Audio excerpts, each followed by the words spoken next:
without further ado, I will introduce Christie Davies, who is probably well known to all of us, a sociologist of great brilliance. Indeed, no, a sociologist who is of remarkable interest, or perhaps I should just say that he's remarkable because he's a sociologist who is an interest in writing and speaking. And he often says things that are plain common sense. And Christie is going to talk about humour, about which he is remarkably well qualified to speak.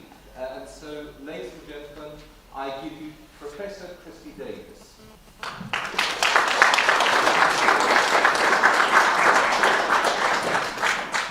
Thank you. Can you all hear now through this mic? Well, first, may I thank the chairman for his introduction, every word of which was true. I will not give an academic talk.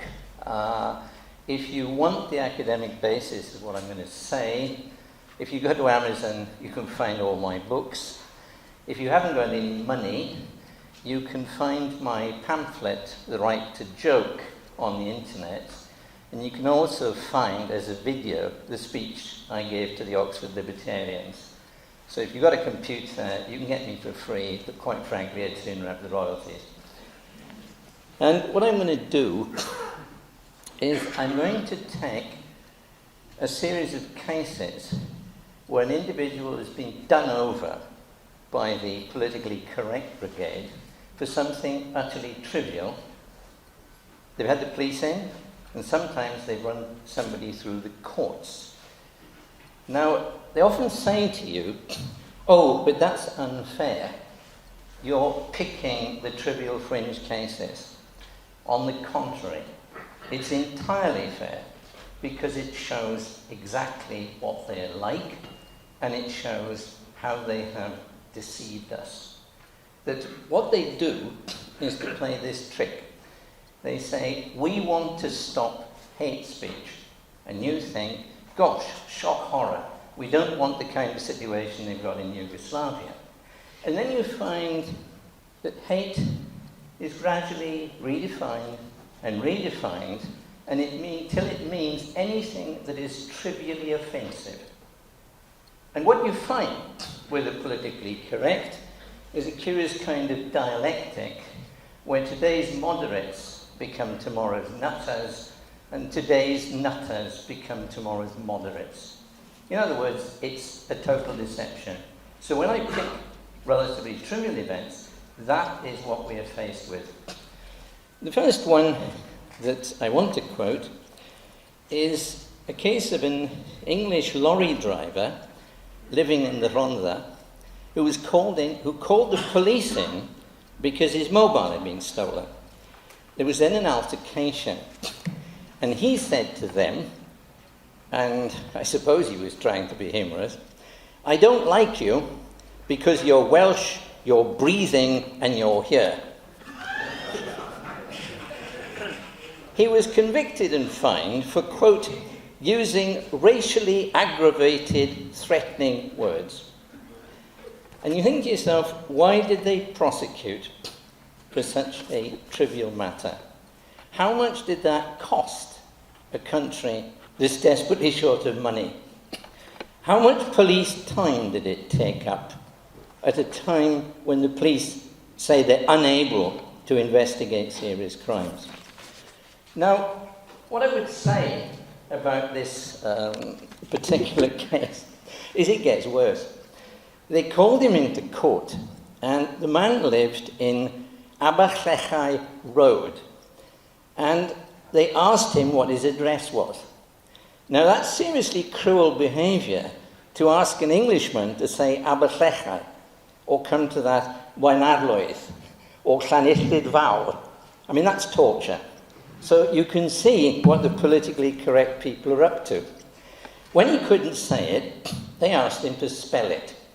Now, I ask you, is it reasonable to ask someone to spell something when he's been at a comprehensive school? So you can see the kind of things that the PC people get up to. Here's this poor dab, this poor, uneducated chap who's been humiliated in court and now has a criminal record. Now, you say to me, oh, you know, that's just a one-off. No, not at all. Let us take the case of Richard Brunstrom, pronounced Brainstorm, the Chief Constable of North Wales, who is not, in fact, Welsh. He's English. He's what we call a Sais plod. And he sent an inspector of police to London at a cost of £1,700 to interrogate Tony Blair because he'd cursed the Welsh in private. Now, whilst it would have been great fun to see Tony Blair run through the courts, why waste that kind of money over something PC that is trivial? They also investigated Anne Robinson at a cost of £4,000. There were no prosecutions, and the officers involved said this was a complete waste of money. And I agree, it would have been much better spent prosecuting the local sheep shaggers. So, this is what you find. Now, let us consider some of the things that they didn't prosecute. And here you'll see the irrationality of it all.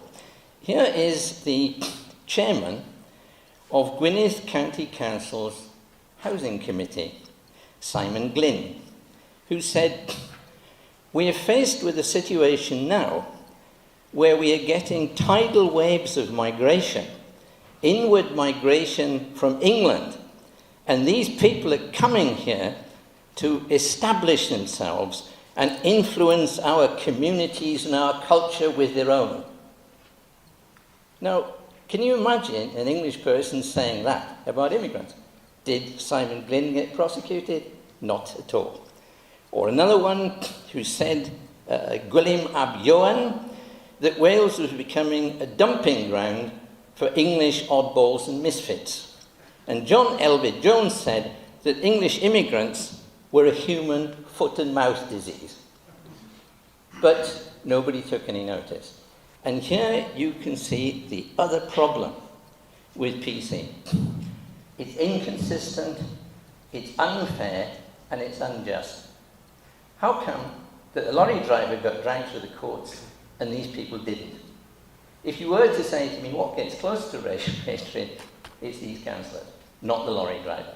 But oh no, the PC demands purely on the grounds of who said it, who gets prosecuted.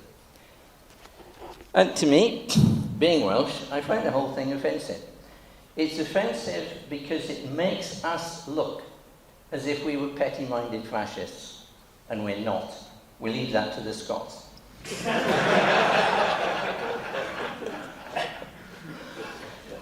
And then you say, well, what can we do about all this? Well, I would suggest to you that whenever you come across a case like this, you tell jokes that ridicule the situation concerned.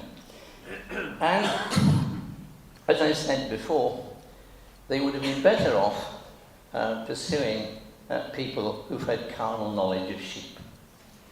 And I'll tell you, this is an absolutely true story of when I was staying in Llanelli, and I was walking from Llanelli to Pontyberem, which is further up in Carmarthen. And on the way, I came across a farmer who was ploughing a field. I thought, that's strange. He's ploughing this field, but he always leaves one corner of the field unploughed. So I went up to him, I said, look, excuse me, I said, but you've only got a small amount of land. Why are you neglecting that corner? And he said, well, he said, it's a sacred place for me. He said, that is where I first experienced sexual intercourse. So I said to him, gosh, I said, you really must have a good feeling about the whole thing. He said, no, he said, actually, very embarrassing. Her mother was watching us. I said, well, what did her mother say? Meh. Or later, I saw another chap, and he was counting his sheep. And he went, 1, 2, 3, 4, Hello, beautiful. Clear.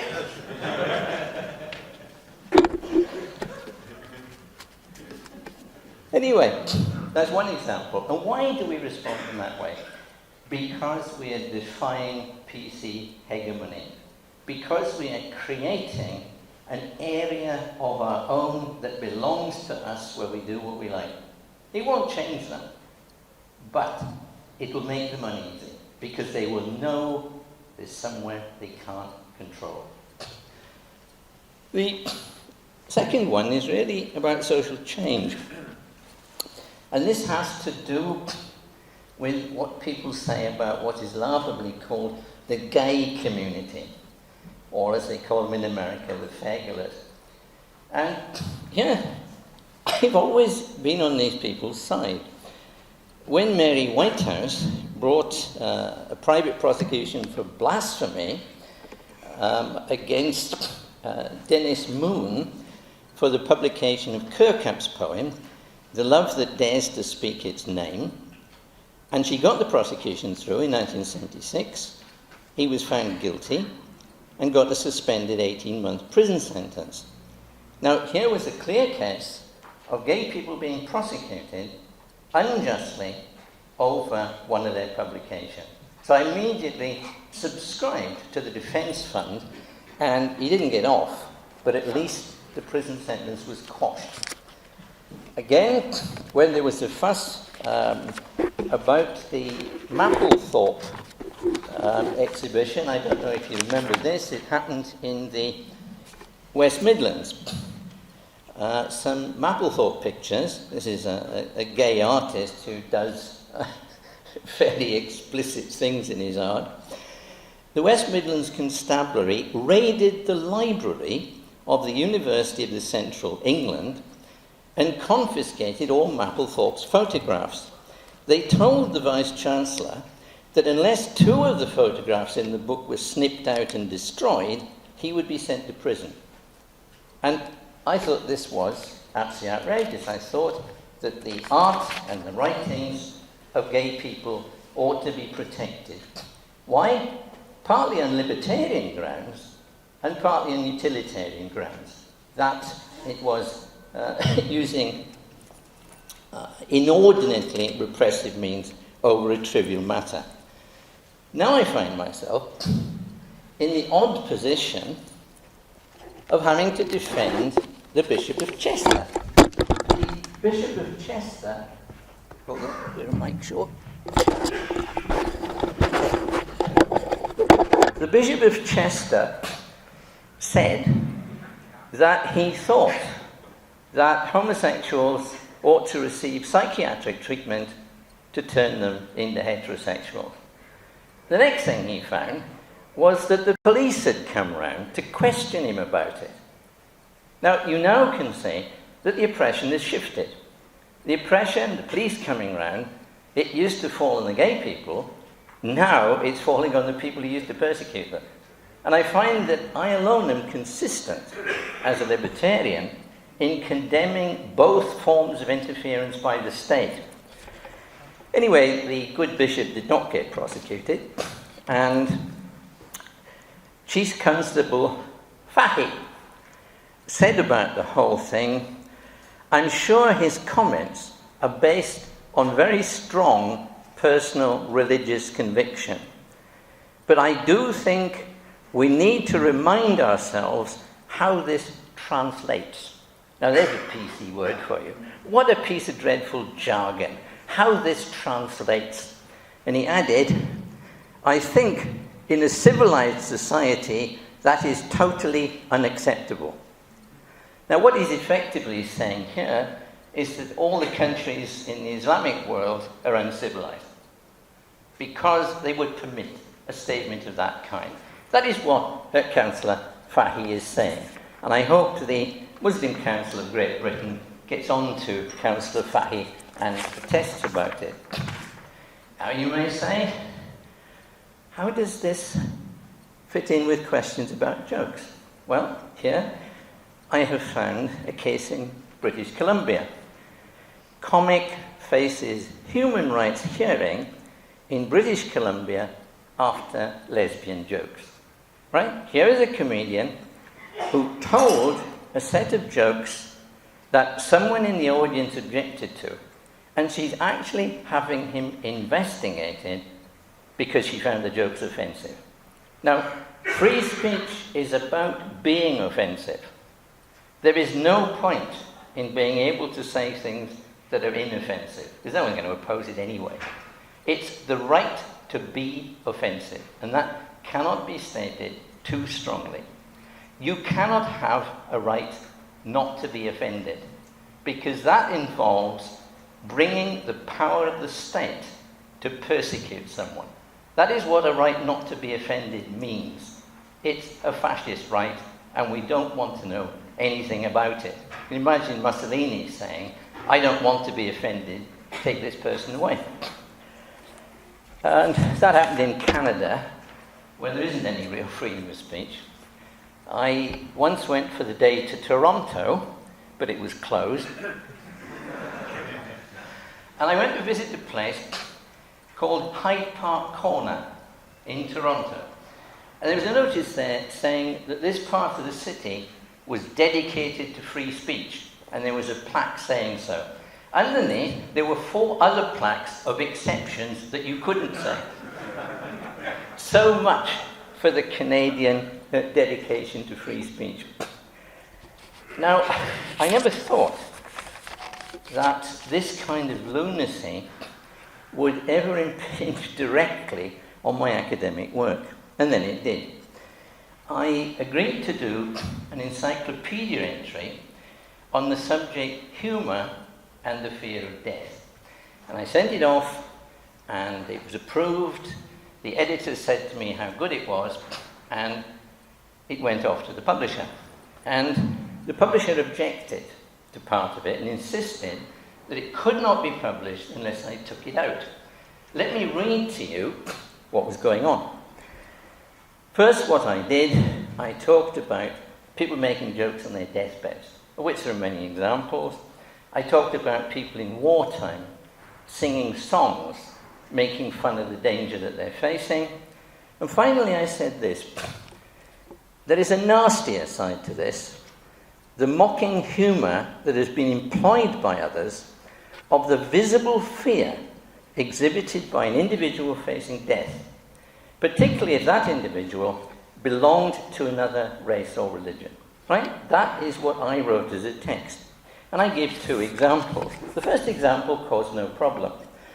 I wrote, this is a quote actually from somebody else, which I simply took and acknowledged.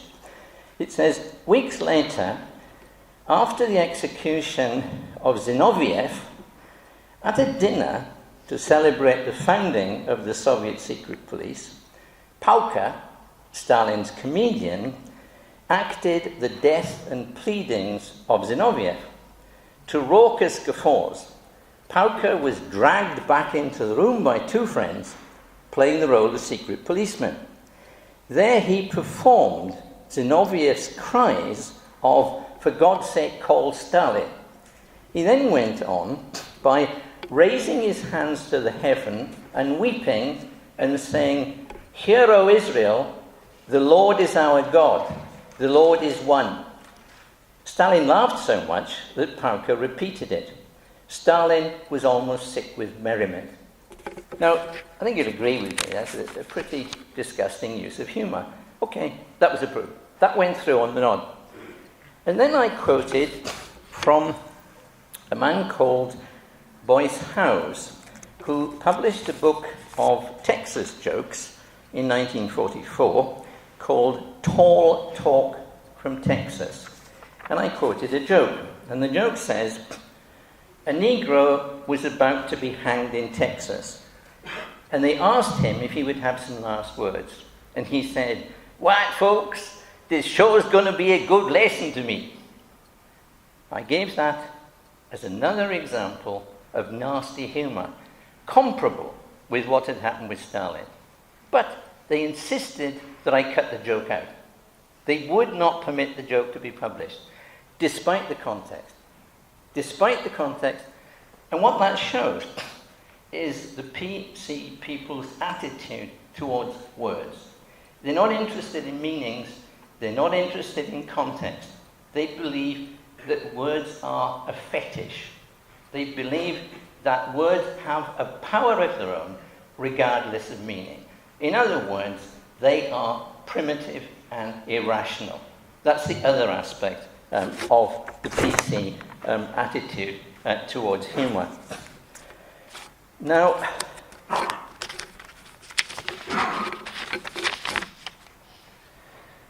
the next one I want to deal with, in fact, involves an MP. It involves somebody called Philip Hollowbone. And he said, quote, that as far as he was concerned, the burqa, that's that head-to-toe Islamic thing, was, quote, the religious equivalent of going round with a paper bag over your head. And immediately there was a complaint from an outfit which we pay for called the Northamptonshire Rights and Equality Council. And they called in the police. Now, what it means is you cannot express a political view that's contrary to political correctness without there being an informer. That's the first thing they've done, is they've turned our society into a society of whingers and informers, who then call in the police, and the police say, oh, we have to respond. Well, I don't notice them responding to burglaries, so how come they're responding to complaints from these wretches in Northamptonshire? And they said, oh, women wearing burqas have, quote, suffered verbal abuse in Britain. Well, I'm quite sure if a woman wore a short skirt and walked through a Muslim area in Bradford, she would suffer verbal abuse. But I haven't heard a lot about that. I haven't heard people ringing up the police and complaining. So there again you have it, that we're now in a society where people can complain about trivia, and the people take notice. This is not about hatred. This is about whinging on trivial matters. Now, this happened in Northampton. Then there was a newspaper report last week. A frail 101-year-old man from Northampton was left injured after a gang of yobs kicked away his walking stick and pushed him over. Now, how come the police in Northamptonshire have got time to waste on trivial complaints, but they haven't got the time to protect people who are frail and elderly? It's, again, a total waste of resources. Now, again, another trivial one, which actually got into the Times of India. It was the story that Barnet Council had banned their staff from telling mother-in-law jokes. I mean, you know the sort of thing I mean. Man goes into a bar and asks for a mother-in-law. What does he get? Stout and bitter.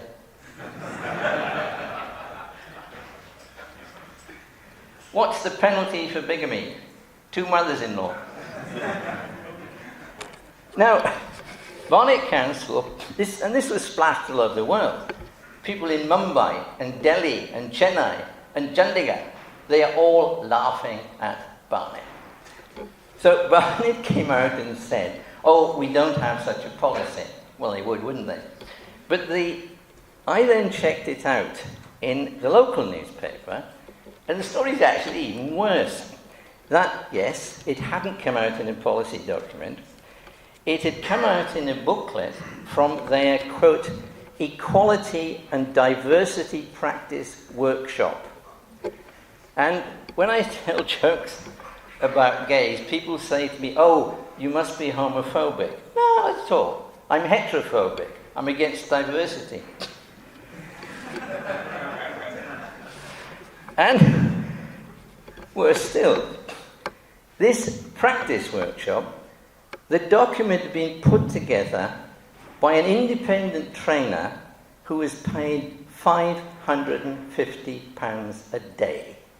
In other words, Barnet Council is stupid enough to employ somebody with a vast sum of money in order to do something totally stupid. Again, who's paying for it? We are. So it all looks very, very glum. But I'm glad to say that there is a bit of hope. I actually managed to find an article in the Groniad, the paper that is described in the Bible as the guardian swine. And it's got this wonderful heading, The New Offenders of Stand-Up Comedy. Now, let me explain here what the version of history is as told by Groniad students of comedy. The line goes something like this. Once upon a time, there were dreadful comics like Bernard Manning who told jokes about packies and mothers-in-law. But they became out of date and they were replaced by wonderful PC alternative comedians. Now, my view of alternative comedians is, well, it's a bit like alternative medicine. Most people want the real thing. Anyway, that was how it was. That was the official version of history. What The Guardian is now complaining about is that the old-style comedians have made a comeback. Now, in fact, they never went away. The whole issue was really about social class. That the sorts of people who read The Guardian live in a very rarefied upper-middle-class world. In the working-class clubs, nothing changed. They went on telling the same jokes. What has now happened is that these people are going to things like the Edinburgh Festival and they're telling non-PC jokes. And The Guardian is wringing its hands. And I think the fact that The Guardian is so upset about it all should give us grounds for hope. It shows that people are fighting back. And how are they fighting back? They're fighting back through their use of humour. And the fact that The Guardian is upset is a good sign. If you can upset The Guardian, you have achieved something important. It won't make for any change, but the very fact that you've got up their noses is an important thing to have achieved. How long have I got? 3 minutes. 3 minutes, okay. Now, however, there is a slightly negative thing that's just come up. A dreadful matter which is called the Equality Act. Now, the Equality Act was put forward under the Labour government, and I can't understand why it wasn't simply chucked out in the new Parliament. Why they simply didn't say, look, forget it. The Act came to an end with the change of the Parliament, but oh no, it went through. And there's a phrase in it which is very shocking indeed. It says, employers can be sued for allowing offensive jokes about disability, about disability and sex and gender reassignment. That's where man's turned into a woman or vice versa, which I think is fair enough, because if they really feel like that inside, I don't see why they shouldn't make the change. In a libertarian society, that's fine. But it's also fine for people to tell jokes about it. Let's get that clear. That, you know, there are two lots of freedom involved and both are important. And then it went on. Wait. It says, it enables employees to bring discrimination and harassment claims based on a third party's protected characteristic. In other words, it's not up to the person who feels offended to bring a tort claim against the employer, but anybody can. What it means is that any PC person who's offended, even if they have no standing in this situation, they can go to court and sue. And I know what will now happen, because I've already seen it happen in the United States, is they will draw up employment contracts in which you have to promise not to tell jokes. Now, if that isn't an infringement of freedom, I don't know what is. So, humour is once again at the centre of the battle for free speech. Thank you.